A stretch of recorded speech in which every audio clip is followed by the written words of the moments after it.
Hi, welcome to Chai or Jai. Today we have Soham, who done phenomenal in JMN, J Advance, or many exams. So today we will discuss about JMN. तो JMN जो है अभी 15 दिन बाद है। तो आज हम सोहम से जानेंगे कि JMN के 15 दिन पहले उनकी स्ट्रेटेजी क्या थी और उन्होंने कैसे प्रिपेयर किया। सोहम, अपना इंट्रोडक्शन से चालू करो एंड बताओ सबको। मेरा नाम सोहम है। अ, मैंने जेईमेन 2024 में ऑल इंडिया रैंक 328 अचीव किया था और मेरे मार्क्स थे 291 आउट ऑफ 300। तो अभी मैं आईआईटी कानपुर में ही हूँ और मेरी ब्रांच है इलेक्ट्रिकल इधर। तो सोहम, अब जो बच्चे अभी JMN 2025 में देने वाले जेन अटेम्प्ट, उनको अब बताओ कि वो आगे कैसे प्रिपेयर कर सकते हैं।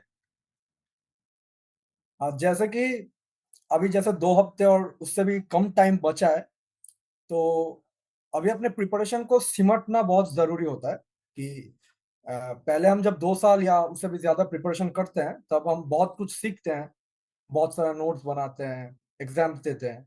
बट लास्ट मोमेंट पे अगर हमने सबको एक जगह पे कैप्चर करके नहीं लाए, तो एग्जाम हॉल पे जाके आप अपना 100% डिलीवर नहीं कर सकोगे। तो इसलिए लास्ट मोमेंट पे जो है, अगर आपने 2 साल या जितनी भी टाइम आपने प्रिपरेशन की है, कुछ शॉर्ट नोट्स वगैरह बनाए हैं, तो उन पे बहुत ज्यादा फोकस करना है आपको। और बाकी आपने टेस्ट तो दे ही होंगे। इन लास्ट 14 दिनों में आपको लगभग 6 से 7 टेस्ट देने हैं। और आ, कोशिश करिएगा कि इन 6 से 7 में लगभग 2 टेस्ट ऐसे हो जो कि जेई मेंस का ही कोई एक प्रीवियस ईयर का पेपर एज इट इज हो, उसको आपको 3 घंटे में अटेम्प्ट करना है। और बाकी एनसीईआरटी भी पढ़ना है लास्ट मोमेंट पे।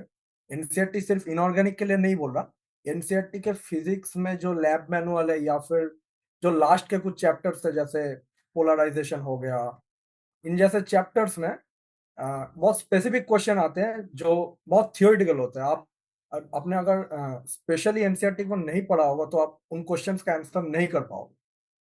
और वही क्वेश्चन लास्ट में आपके नंबर को बढ़ाते हैं, क्योंकि देखो, एक थियोरेटिकल क्वेश्चन है, आपको पढ़ते ही अगर आंसर पता होगा तो पढ़ते ही आप विद इन सम सेकंड्स उसको टिक कर सकते हो। बट अगर आपको पता नहीं होगा तो आप नहीं कर सकते उसको। अगर तुक्का मारोगे तो गलत होने के चांसेस ज्यादा है।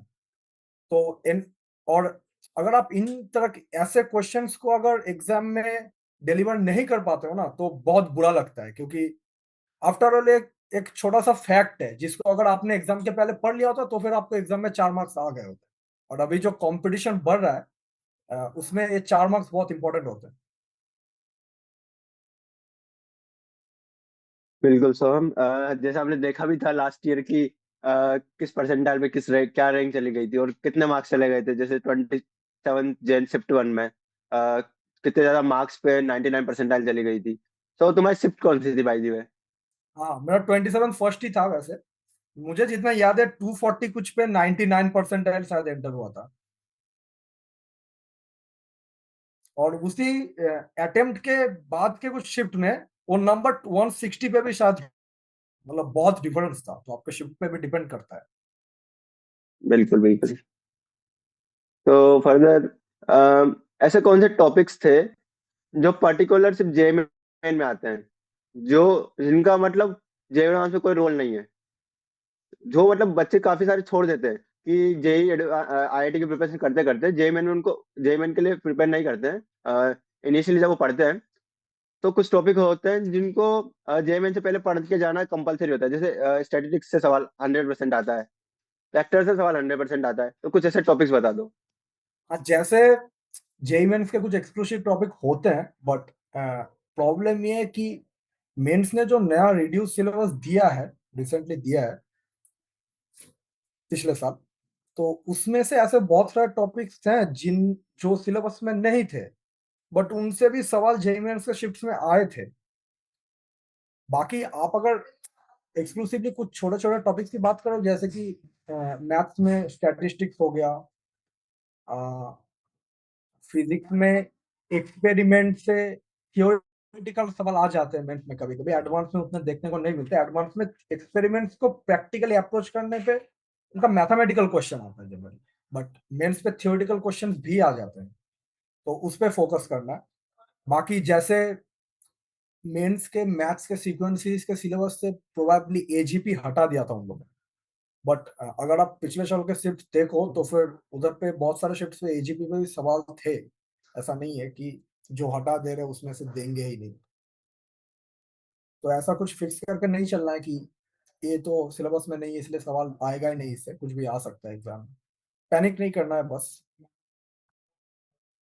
बाकी सिंपल टॉपिक से हैं जो एक्सक्लूसिवली रहते हैं। बिल्कुल, ये तो एनटीए कुछ भी कर सकता है। हाँ। लास्ट के पास्ट ईयर हमने देखा ही है। तो लास्ट के 2 वीक में बच्चे काफी ज्यादा पैनिक करने लग जाते हैं। उसकी वजह से क्या है कि रैंक गिर जाती है उनकी। जो जो 99% तक हो सकते थे, तो वो 98 में रह जाते हैं, 97 में रह जाते हैं। तो उनको क्या बोलना चाहोगे तुम?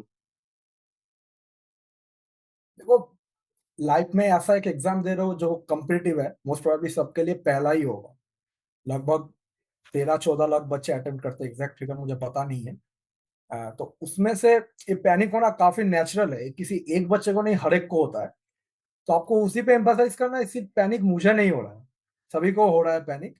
और पैनिक को ऐसे देखना है कि देखिए, अगर आपके एग्जाम में एक टफ सवाल आ गया जिसको देख के आप पैनिक कर रहे हो एग्जाम हॉल में, तो सवाल सिर्फ आपके लिए टफ नहीं है, सभी के लिए ही टफ है। तो ये पॉजिटिविटी कहीं ना कहीं अपने दिमाग में रखनी है। अगर पूरा ही नेगेटिव लेके चलोगे एग्जाम हॉल में कि कोई एक सवाल नहीं बना, पता नहीं ये तो आउट ऑफ सिलेबस आ गया जो सिलेबस में लिखा नहीं था, तो बाकी बच्चे कर लेंगे आप नहीं कर पाएंगे, ये सब चलता है एग्जाम में दिमाग के अंदर। बट इस चीज से बचना है कि अगर कोई चीज एक्चुअली में टफ है और वो इरेलीवेंट है उस मेंस के पेपर में, बट स्टिल आ गया, तो सभी के लिए ही प्रॉब्लम है, सिर्फ आपके लिए नहीं।